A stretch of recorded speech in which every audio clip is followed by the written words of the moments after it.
Hello and warm welcome to Big Talk, live from the nation's capital. Tonight on the program, we'll be continuing to express some concern about the political developments in Nigeria. We'll talk a bit about Nigeria's democracy. Just yesterday, some group had gathered, some political parties and members of political parties had gathered for the national conference where they were having a conversation regards to strengthening democracy in Nigeria. There were a lot of our take home. Many said it looks that we must begin to get it right. What are the level of the internal democracy within the political parties in the country? What is the level of participation? How do we begin to address the many questions and problems in which has continued to stare us on our faces as a nation? How do we move from where we are to deepen democracy and strengthen the democracy in practice in this nation? And that was really the conversation, and a whole lot of persons spoke. Even the immediate past Vice President of Republic of Ghana, who was a presidential candidate that considered to defeat in the last Ghana election, was also there. He also stressed on the need for politicians to stay clear from influencing the institutions in the country, most especially in Nigeria, so it has to get the democracy working in Africa. Take a listen to what the former Vice President of Ghana said yesterday. The people had decided, and we had to respect their decision without any equivocation. A politician's ambition must, and I repeat, must never supersede the interest of your nation. Ambition can always be seen for a politician in two dimensions.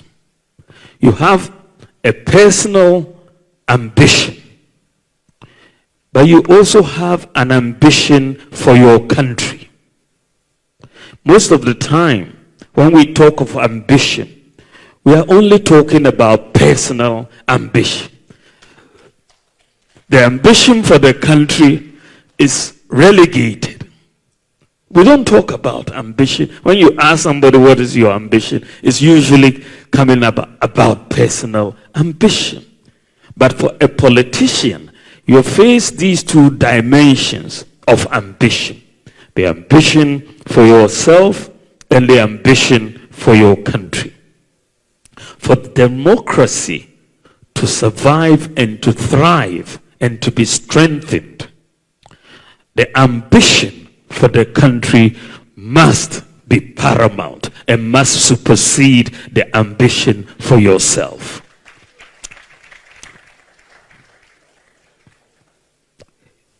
Ladies and gentlemen, elections are not do or die affairs. That's what we must understand. The right of the citizenry to choose leaders in a free, transparent manner is sacrosanct and remains one of the most vital anchors of a true democratic dispensation.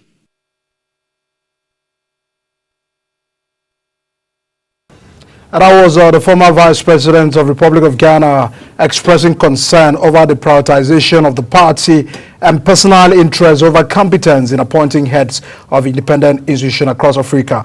The Labour Party presidential candidate, former Labour Party presidential candidate, Mr. Peter Obi, was also at the event, and he also made instances and commentary right there. People must be in charge. It is about serving the people, and that is most critical. Your Excellency, the issue is that these conversations have been on for quite a long time. And it is now time for us to take action, because you can see where it brought us to. We now live in an insecure country. We now live in a country that is every day breeding poverty. People are suffering. So many people don't know where the next meal will come from. We now live in a system where on Friday, I visited, on day of celebration of education, I visited 15 schools where children don't even have a lab, talk less of one computer. That's what democrats have brought to us. and we must deal with it head on. How would you say this administration is doing? How would you rate this administration? It is for you to rate it by going to market. I don't need to rate it for you. It is for you to rate it. If you go to market, then you rate it yourself. Your Excellency, the issue of political party structures also came up during the discussion. Very critical. So now, how? It's very clear what has been said, that we don't have members. We have owners of political parties. Parties should be, the core of democracy should start from the political parties, where people respect and know that other people. And that is Mr. Peter Obi, former presidential candidate of the Labour Party, reacting over the state of the politics and his description about the polity already in Nigeria. Atiku Abubakar, the former vice president and presidential candidate of People's Democratic Party, was also at the event. He made some suggestions in respect to the reforms, in which he also pointed towards key areas like strengthening the political parties, accountability, collation, issues of judicial reform, in which he said that state capture and judicial recklessness must be declined in totality, which weakens the institutions in Nigeria. He has also called for all of those 5 items he pointed out to really be adhered to, looking at the fact that they should ensure that party members, especially leaders, adhere to the party rules and laws to uphold democratic accountability. And even on accountability, he also said that they should enforce strict penalties for electoral fraud and require their politicians who defect to vacate their seats.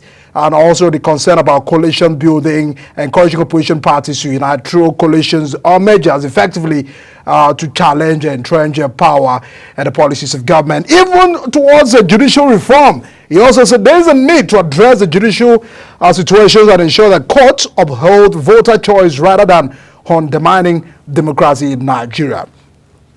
That was, of course, the bullet points and the grounds of Mr. Atiku Abubakar, the former presidential candidate of the People's Democratic Party. A lot have been said, and tonight we will try to unpack all of those concerns. There is already a momentum, and that those that will say, is this a road and collaboration ahead of 2027 politics and election? All of that will try to, as much as possible, to extract some of this development. APC has also come out with a statement earlier today to dismiss all the allegations made by Atiku Abubakar, El-Rufai, and Mr. Peter Obi. They have said that they are aggrieved leaders, that the party may be complicit in the internal coalition of the opposition parties. It's peaceful. Also the All Progressive Congress also slammed at Atiku Abubakar, dismissing the allegation by Atiku that it was paying the sum of 50 million naira to some opposition leaders in order to weaken the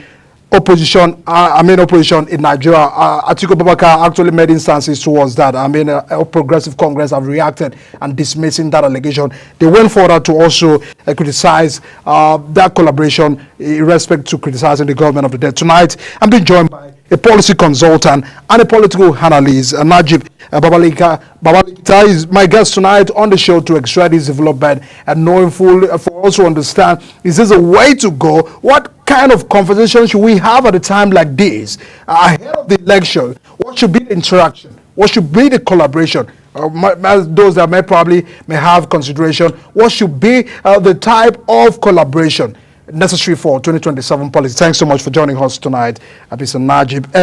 Lord, from the last time you were here, we're still explaining the state of opposition in Nigeria, but it looks that all the agitations is gathering, it's already gathering momentum and yielding positive results. The other time we saw Nasir El-Rufai in the same building, Shehu Shewumi was in the same building, and even some members of the SDP, Social Democratic Party as well. So opposition are beginning to be afraid in a way, and of course that's saying that it looks that these are a gathering of failed politicians who are just trying to put themselves together and they have no content. How would you react to that position of the All Progressive Congress? Thank you, Michael, for having me. If you look at how the opposition is gradually coming together, it tells you that it is a work in progress. this administration came on board with a lot of expectations from Nigerians to actually reverse the trend of economic quagmire the last administration has set the country on. But as it is, the standard of living of Nigerians has continued to fail, and prices have skyrocketed. Inflation is on an all-time high. But then the administration has refused to heed the call of, Nigerians, of stakeholders, and also of the international community, because the World Bank itself released a report that said that our economy is not working towards the right direction.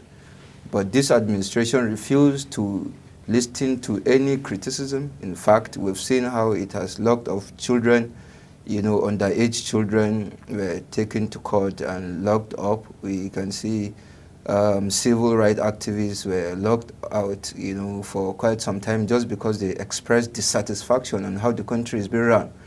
This country now today has turned into a one-man show. I've never seen this before, because we are living in a democracy. We fought the military, and the military went back to the barracks, and we have an administration that today claims to know it all. You can see all over the country, every institution, from university institutions, military barracks, and everything are named by the name of the president, and he's accepting all of this. It shows you that the country, people within the rank and file of the country are worshiping the president, and we never expected this.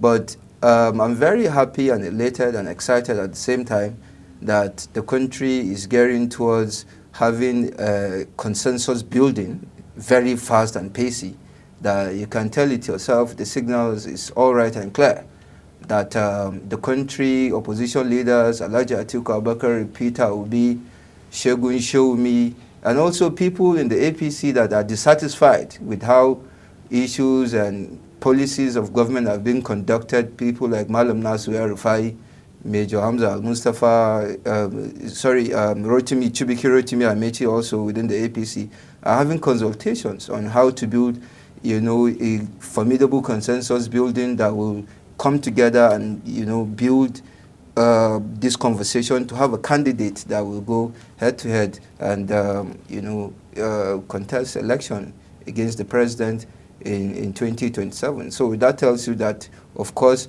there's so much expectation, there's so much also to be desired, but as it is right now, the opposition is on the right track, and we are having the right footing going forward. I mean, a concern raised by some opposition parties that the ruling party are trying to destabilize the opposition. Would that really fit in? Because one will say we cannot actually determine what goes on in your own house if you do not also give room for one to actually get in. Because if we have a People's Democratic Party, we also have Labour Party currently, having a lot of political crisis, internal political crisis within the party. That those Nigerians that are looking forward to say, if the opposition are not strong, if they're not coming together, if they are not even solving their own internal problems, how would they then begin to speak, respect to reforms of the government that is targeting other people? It is very embarrassing, not just embarrassing, but it is a thing of disdain that we have, an administration that has continued to fuel crisis within the opposition. So you are saying that this looks that this also fueled by the opposition? It is clear, apparently clear, how you look at the PDP, for example. We have Nyesom Wike, who is the minister of the FCT, that is in the PDP, and everybody knows how much discord is being seeded within the PDP not to thrive, not to field a credible candidate that will contest. PDP is the flagship opposition political party in the country, and the way things are looking, it's not looking all good, it's not looking all rosy for the party, and it doesn't look like the party are going to get their acts anytime soon. Look at the Labour Party. You will have several factions, people working within the party to cause dissatisfaction and to disintegrate the party in fragmented ways. Why? Because there are a lot of resources put behind the scenes to, put so much ineptitude in the party. The NNPP as well also is not looking all clear, you can see clearly. But by and large, I can tell you now that all these stakeholders coming together, all of them have a stake in the country, just as the president also has a stake in the country. So don't you feel it's a sign of a desperation? Because some person who said it looks that they are desperate politicians who are trying to gather again because it's almost on the election cycle. I don't think so. Majority of Nigerians believe that the policies of this administration has not improved the standard of living of citizens in the country. Talk about anything you can, you know, the fuel subsidy removal, the proposed tax reform bill in the presence of the National Assembly. Why is it being mooted and, you know, looked out with so much skepticism? Why? Because right now, let me tell you, if at all this bill pass, we don't even know the rippling effects it will cause on on Nigerians, on their purchasing power. Already Nigerians are suffering. Their savings have gone dry, and all of a sudden still the government is still pushing for different ways of taxation not to improve the lives of citizens. We have more than 250 million people in the country, and every day people cannot afford good meal, people cannot afford to pay their tuition fees to institutions, you know, and still the government is not looking at that. Tell me one thing this government has done that has improved the standard of living of Nigerians. So if government come out to say, look, we cannot fix all of the problems. We inherited a bad economy, even from the PDP and all of those parties that were held. They said we're trying to correct the past mistakes. Do you feel that is justifiable? You cannot come to say that you're making corrections when you are buying SUVs all the time in the budget. You cannot come and say you are making corrections when we see people living beyond their means in the country. You cannot say you are coming to make correction what all you do is to give out rice and palliatives. Nigeria is not a palliative country. We are not a beggar nation. We have all the rich natural human capital resources that requires this country to thrive and create jobs for the development and prosperity of our people. And this administration hasn't taken that footing at all. So there's no sense of correction we are saying that is imminent and suggests that, you know, we are going to have a change that put the country on the path to prosperity anytime soon. That is why these politicians are coming together and having the conversation in order to take over power, since this administration is proving not worthy to take this country out of the economic turbulence we've found ourselves. I mean, Najib, you know, before we get to election here, that those that will pay attention to the issues, elephant in the room, what must be corrected? Because even when the former Ghana vice president was speaking, it's a man that, on just getting to know that, I mean, the umpire, the election umpire in Ghana did not announce election. I mean, did not announce the election result when he considered defeat. He said, look, it looks that I've already lost at this election. He called the president, John Mahama, who was emerging as at the time by virtue of the statistics that was presented before him, to congratulate him on his re-election. That was what we had in Nigeria, during Goodluck Jonathan regime. And from that time, that those that are pointing fingers to look at, do we have politicians accepting defeat if they failed election?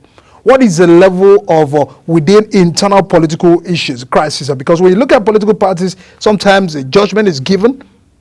Like recently, there is a battle war between the National Secretary of People's Democratic Party and the one that the court has given order. So we were saying a political party, national officers actually are going into the war just to be able to secure their seat. And those that are really bothered about all of these fights within the political parties. Because when you look at the laws that is governing the political parties, are these politicians, are these members of political parties, members of the political parties, helping the parties to be strong? Talk about strengthening political parties, because you know fully well that if the political parties are not strong, there's no how we can have a better nation. You see, we have problems with institutions in this country. Daron Acemoglu and James Robinson, in their famous thesis, Why Nation Failed, exemplified that good institutions make good countries, bad institutions make bad countries. But I've come to realize that weak institutions are not institutions. What is institutions in the first place? Institutions are the way of doing things. How do we do things in this country? How do we conduct our affairs? This is what you begin to ask yourself. Our own political parties are now consistently built without ideologies. They are consistently operated without ethics and values that are democratic and are well laid out. They are not predictable. You have political parties where they allow people that have resources, which most of them, their resources cannot be actually substantiated, where they got their wealth from, coming into political parties, putting a lot of money and parading themselves as leaders of those parties and not allowing the process of the political parties to work, like conducting credible primaries, like choosing credible people to vie for political offices, like actually putting monies that cannot even be accommodated on what is it called, on the parties' forms. How much do political parties sell their forms? That tells you that if you cannot even afford to buy form, that means that you cannot afford to contest for elections. And this, they raise the bar very high, not on ethics or morality, but on the basis of corruption and self-aggrandizement, that people now cannot vie for political offices. A research was made just recently by a reputable foreign firm on the outcome of elections in Nigeria. We have about 93 million registered voters in the country. Less than 30 million voters or so thereabout came out to vote. And we studied, okay, why is it that voters are not coming out to vote? Why do we have voter apathy in the country? And the voters gave 3 reasons. 1, they don't believe in the candidates put forward by political parties. 2, they don't believe that their votes count. And 3, they don't believe that government work for them. So these are the submissions made by voters on a survey made. So that tells you that if these institutions are not looked critically well, especially the INEC, INEC has become a white elephant, you know, an institution that is all there by itself, operating not like it belongs to majority of Nigerians, but like it belongs to a ruling party. Because the president always chooses who presides over INEC. How can the president be allowed to choose someone that is going to conduct an election where he's going to be a contestant himself? So we must begin to look at our institution with keen interest and also appeal to the international community. Because Nigeria, as it is going, we are sitting on a time bomb. We don't want it to explode. The international community must look at Nigeria with keen interest because we are the largest democracy in Africa. If anything goes wrong, you know, it will affect the rest of the world. So stakeholders in Africa, in Asia, in Latin America, in Europe, and America, China, Russia, the BRICS countries, all should begin to table the issue of Nigeria to come to form part of our conversation.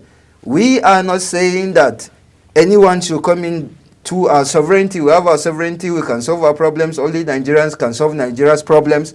But again, the international community must begin to look at Nigeria with keen interest and must say and contribute to how this democracy is functioning so that it can work well for the betterment of all Nigerians.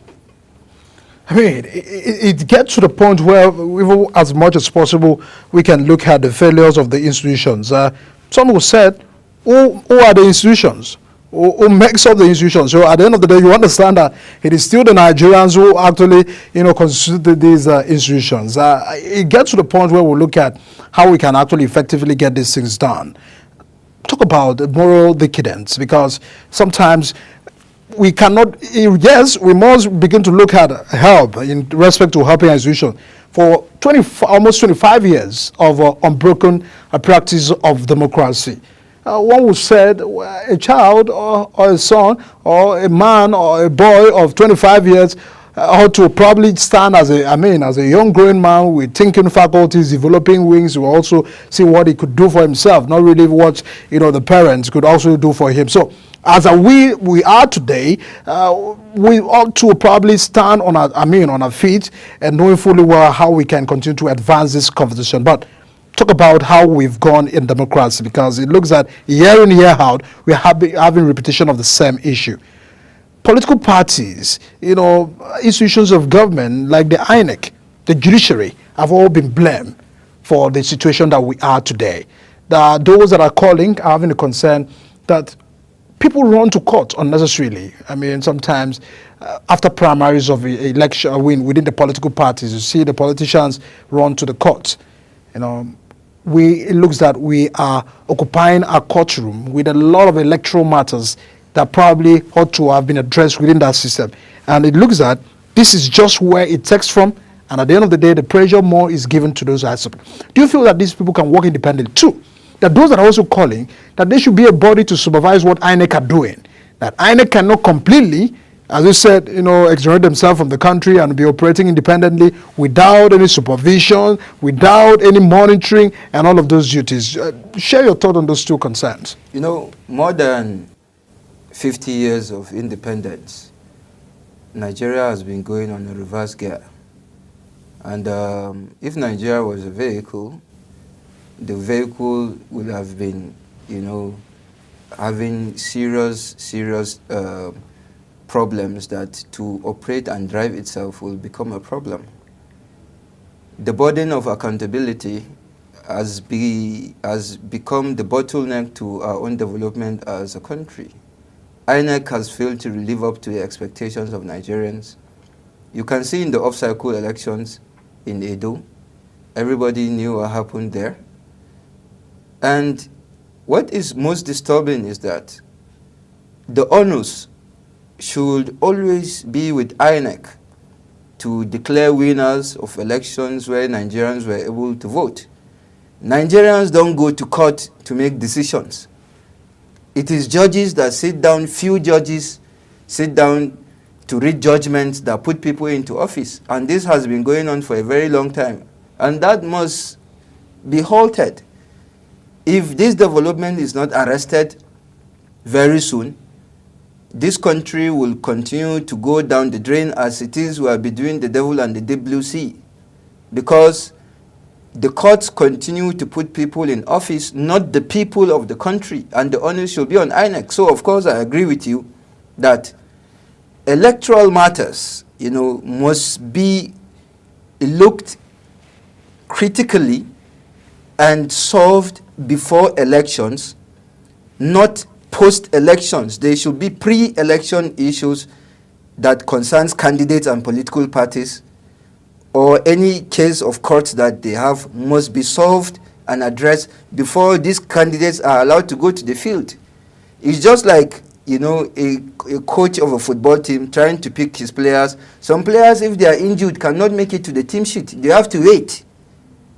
So, of course, INEC has to create a framework, a predictable demands, a set line of guidelines that allow candidates to know whether they are fit to go to the contest or not, so that we will not continue to go back to the courts and the courts will make decisions for us.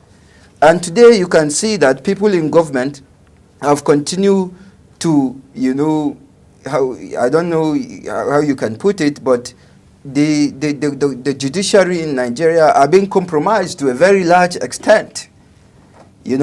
Judges are being given SUVs, they are bought vehicles, they are being given different kind of favors. I remember Justice Dattijo's valedictory remark, the Justice of the Supreme Court, when he was leaving. He made a very strong appeal to Nigerians, to the government, to the judiciary, in order to put their rights act. But since Justice Dattijo left, the scene, we haven't seen any kind of reforms that suggest that our judiciary is being, checked properly and being put in the light in order to address the issues of democracy, the issue of governance, the issue of accountability in the country.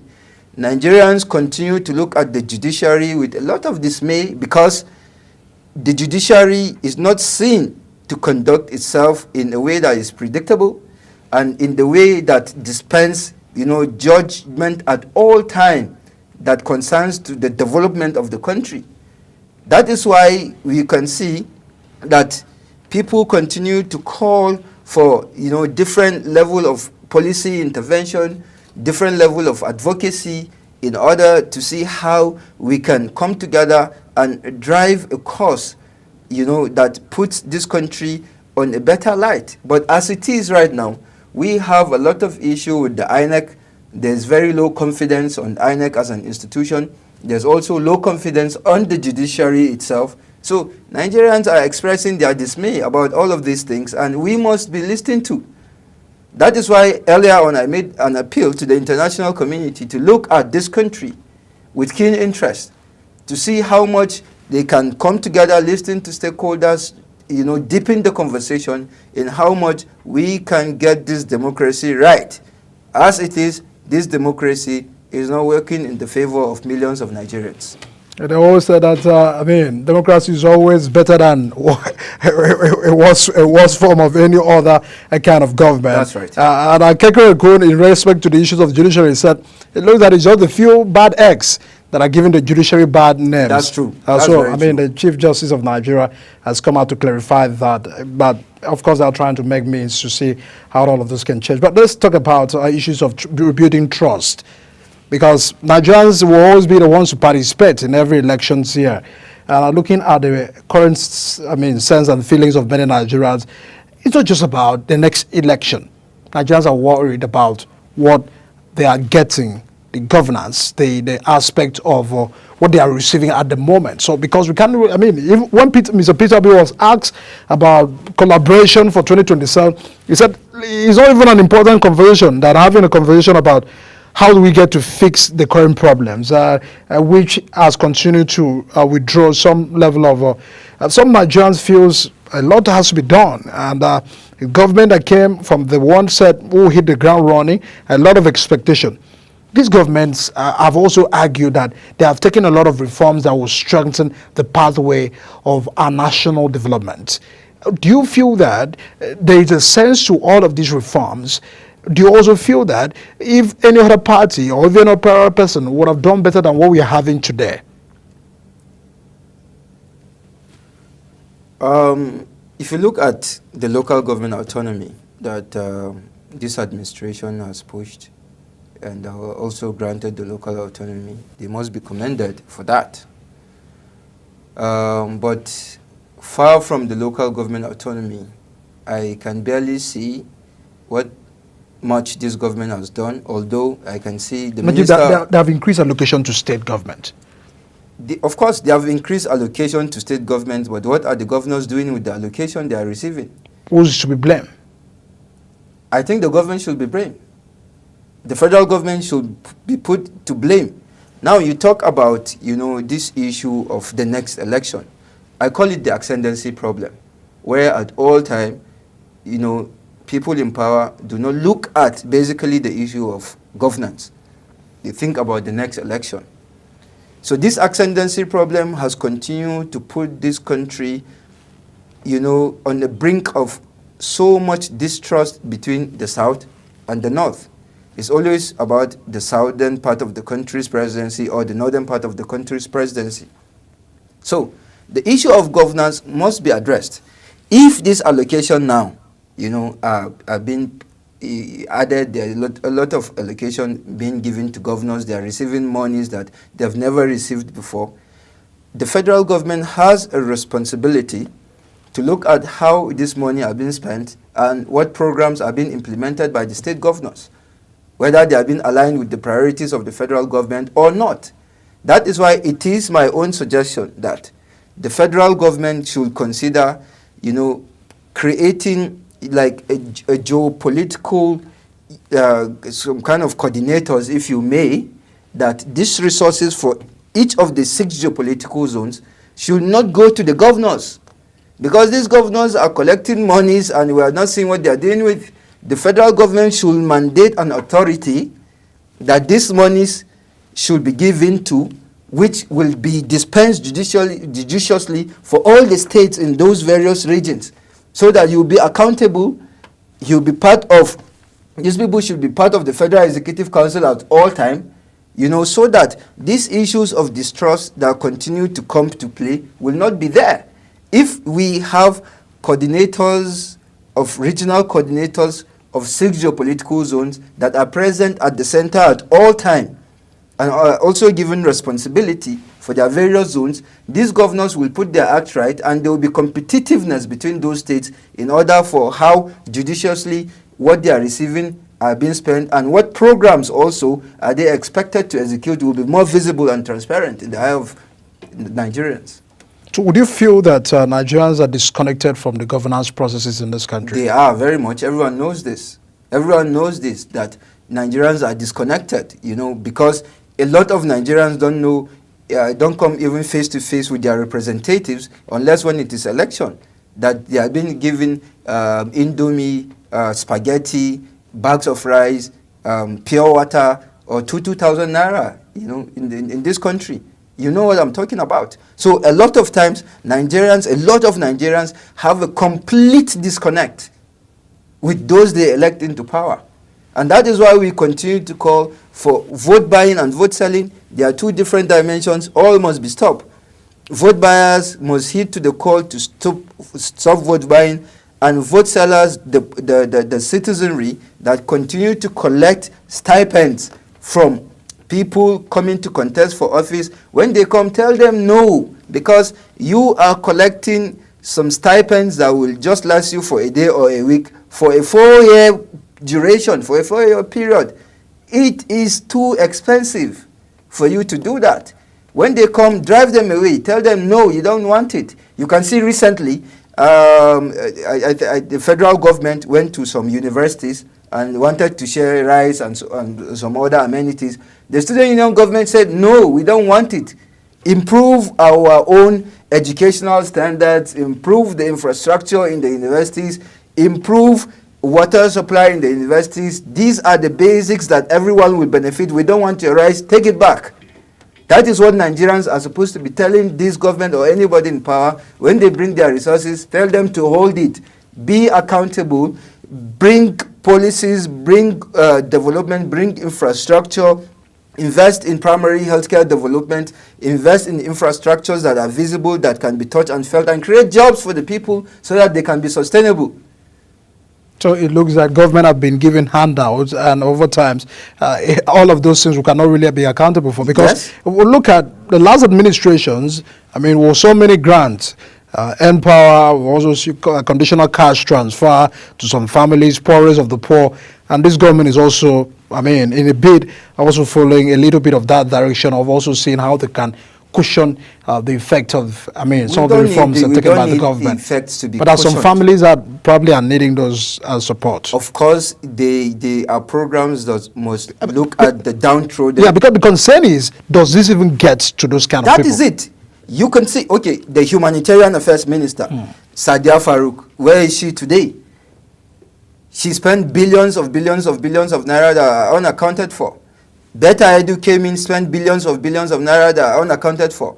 We have a new Minister of Humanitarian, I don't know what he's doing. Because Nigerians are not feeling the effect. These monies that they say they continue to distribute to household conditional cash transfers, we don't see it stimulating growth in the economy. We don't see it improving the lives and quality of life and productivity of the citizens. What Nigerians need is a sustainability framework, an economic sustainability framework that seeks to invest in small and medium enterprises, to invest in small jobs, to invest in the petty traders, to invest in manufacturing, to invest in the creative economy and other sectors of the economy that can be seen, felt, and be productive, where people can be able to move around, buy and sell, and also, you know, improve their own livelihood. If you continue to say that you are dishing out, some money to very households just for them to eat today and go hungry tomorrow, where is it taking this country to? It's taking us nowhere. All right. In moving forward, before we begin to wrap up the conversation, let's take a look at what political parties always present, because we may have all of this conversation from now till 2026, in which primaries will be conducted within the political parties. If what is being offered to many Nigerians, the statistics you said was conducted, the survey, aftermath of the election survey that was conducted, that so many Nigerians said, what the options we didn't have the best options within the ballot to make choices. So at the end of the day, Nigeria does not run an independent candidacy in respect to our elections. We still falls back to the political parties. It also gets to the point we have to stress the importance of the caliber of candidates that we have as a ticket bearers of political parties. What would be your concern in tackling that? Because there are those that are really having a concern and feelings that if we have some persons who probably want to contest, who has what to offer, but are being discouraged due to some level of financial implications surrounding purchase of forms and all of those internal politics within the political parties. This has affected some persons who probably would have also want to contribute. How do political parties also enhance this level of visibility of good candidacy?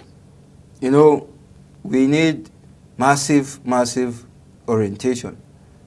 Political parties in the country must begin to embark on serious orientation programs to people in the grassroots to sensitize them in order for them to come and participate in the process. And the people must understand that they are kings and queens on election day. Why is it they are always being, rallied around when it comes to election? Why? Because they are kings and queens. And Nigerians must also understand that they also have the right to aspire. Nigerians have the right for aspiration. Nigerians also should see themselves as, capable and competent to put themselves forward and form part of the conversation. We should not just allow the process for the political elites alone, because we are living in a federation that is practicing democracy, and this democracy involves all of us, not just some of us. So if Nigerians will continue to push and see themselves as part of the process and see themselves as also being, worthy to aspire for political offices, that is the only way that we can raise the bar and have competent people come out in the process. We saw in the last election, where Peter Obi, a candidate that came out in an obscure political party, was able to come on board, and he actually did wonders. He did wonders. He was placed out in the election. A political party that was said to have no structure, performed credibly well, won senatorial seats, won House of Representatives seats. We saw an Okada rider in Kaduna became a member of House of Representatives. Let's sustain this. Let's sustain this momentum. We shouldn't stop there. It shows that if we can give more, we can get more. All right. Everyone will have to go on a very quick break, and once we return, we'll be finalizing that conversation. The pathway for 2027 politics, the concern of political parties, and deepening Nigeria's democracy in the nation. Do stay with us on the show. I'll be right back.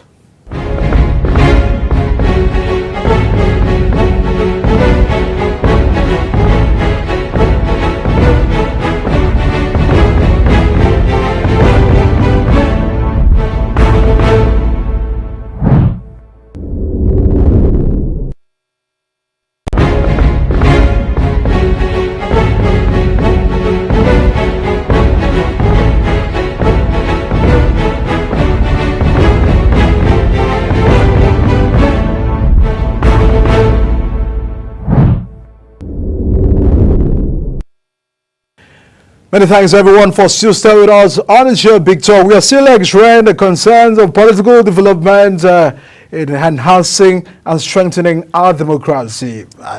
the beauty of democracy cannot really be overemphasized. And of course, there is a need, an urgent need and concern for active participation and for Nigeria's institutions as well to encourage the effective implementations of what democracy really stands for. And Najib, a political analyst and a policy consultant, is still with us on the show to finalize this conversation. In a bit to wrapping up, the way forward.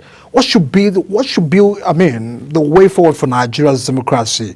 And looking at the fact that year in, year out, we always almost are doing the same thing over and over again. And sometimes that those have said we cannot probably expect any different result for the fact that we're doing the same thing over and over again. What would be your concern, a way to go, the kind of conversation we must have where Nigeria should get it right at a time like this in 2025 before the preceding year of 2026? I think we should push for a national discourse.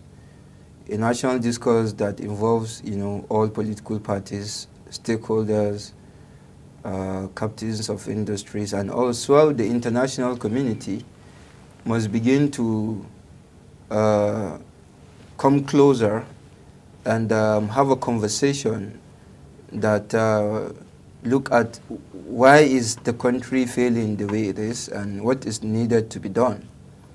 So we must look at the institutions, because in a country where if you elect a president and the president acts like a monarch on the rest of the country, it is not healthy for a democracy.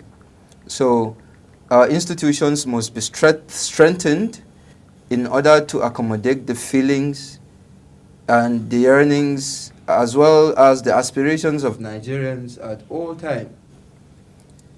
The World Trade Organization chief Ngozi Okonjo-Iweala gave an example. Peru, in the past couple of years, have had a series of leadership change. And when she got to the country, she thought that, okay, a country that has political instability as such might not be functioning properly. But she was amazed by how their institutions is preserved, how institutions work effectively for the betterment of the people. So the political development in the country do not put a halt or stagnate the economic development or the well-being and social, prosperity of the country. They are two different parts of the process. So while the political development has its own hiccups, the economic stability of the country is not being affected at all. Why? Because institutions are working.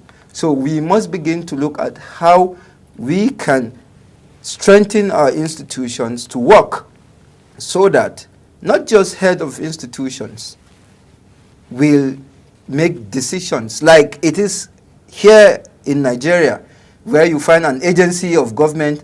It is the head of the agency that does everything. He awards contract, he recruits for the agency, he does everything. Everything is just surrounded on the back and call of the head of the agency. Almost all agencies in Nigeria operate that way. That is insane. It's absurd, it's awkward, and it doesn't propel the country for any development or sustainable growth. So there must be bureaucratic fundamentals that are adhered to at all times that form the crux of how these institutions work. So much so that the institutions are not just liable to one person's whims and caprices, and also the mantle for leadership is not just saddled on the neck of one individual, but the institution work with or without that individual. That is what we should begin to look at. That is the conversation we should begin to drive at in order to see how much we can structure our institutions in a way that will be responsive to Nigeria's development.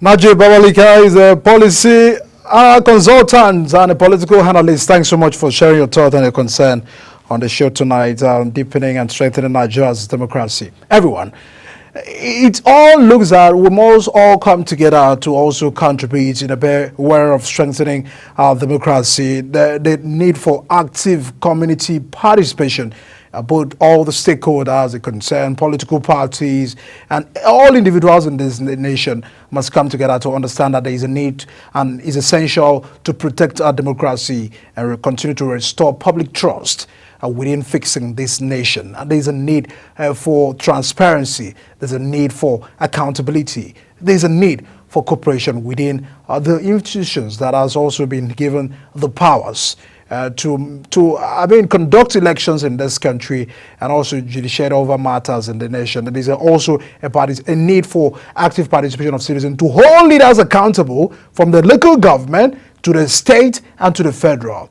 More times attention has been given to the federal government. Yes, the president will always be the head, but are we asking the same questions at the state level? Now that we have local government autonomy, are we also asking the same question within the local government? These are the conversations that we must continue to engage to get democracy working and for governance and dividends of it to be reflected on the life of every Nigerians. That's the size of our show tonight as we continue to extract some developments within the political parties on the program and the pathway for finding Nigeria's development. My name is Edike Michael. Thanks so much for joining us on the show tonight. See you again tomorrow.